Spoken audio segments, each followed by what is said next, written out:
A talented Swiftie has recreated Taylor Swift's 2024 Grammys look. In a video uploaded on Instagram following Swift's historic night at the Grammys, social media user Angelica Hicks made her own version of the singer's strapless Schiaparelli gown.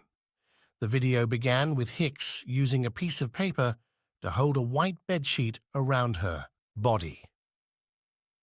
After tightening a piece of the sheet around her waist to make a high slit, she used a piece of black tape to make her version of Swift's custom-made Lorraine Schwartz vintage watch that was worn as a choker